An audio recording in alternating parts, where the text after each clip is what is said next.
Hey, friends and family and YouTube followers. I have a few minutes I want to talk about this Ferguson, Missouri verdict that came down last night. It's disturbing, and I don't think I'm the only person that feels this way. Um, when I watched that verdict come down, I felt such a grave sense of injustice. Like I'm sure hundreds of thousands of my family, Indigo family, felt the same as me. Some of them reacted violently. I certainly felt like reacting violently. I said things that I certainly regret upon reflection today. There's no doubt in my mind and in the lives of millions on this planet that what happened was wrong. A white man should not be allowed to shoot an unarmed black man 13 times and not face some consequences. We as a society cannot stand for this. We have to demand change. And I think we can demand change in a much more productive fashion than what happened last night. It wasn't all like it's being portrayed in the mainstream media. CNN will loop the same video over and over again, showing people looting, showing people burning cars and buildings, and that happened.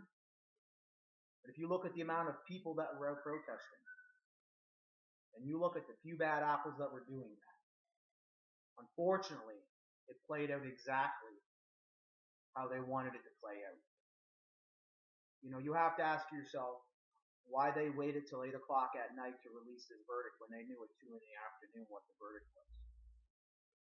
They waited because cameras showing people with tears running down their face at a verdict, well, that doesn't really promote the narrative they're trying to reinforce. But African American youth burning buildings and violently reacting, that's exactly what they wanted to have happen. They can say, look, it's not us, it was going to happen. There's a lot of indigos on this planet, me being one, and we cannot stand for any injustice on this planet. It's just something that drives us nuts. And watching some of the live streaming that was going on last night from people on the front lines of this, Revolution Z is one of them, I'll tell you, is a great one to watch.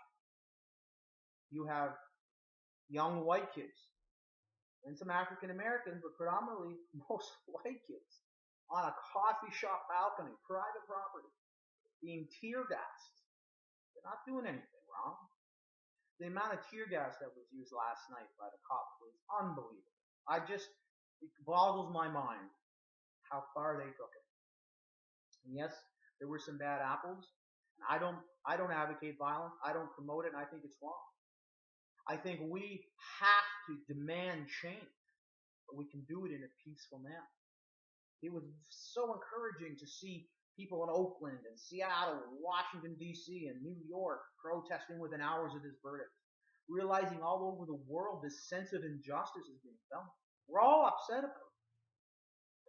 How can you not be upset by that?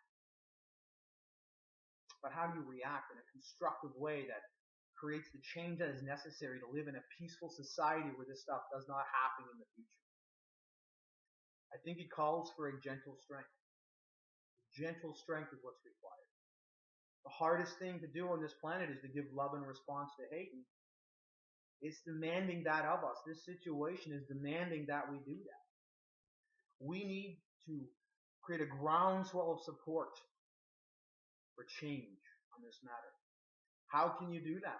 Sitting right now maybe in your bedroom and in your living room watching your laptop thousands of miles away from Ferguson, how do you have an impact on this?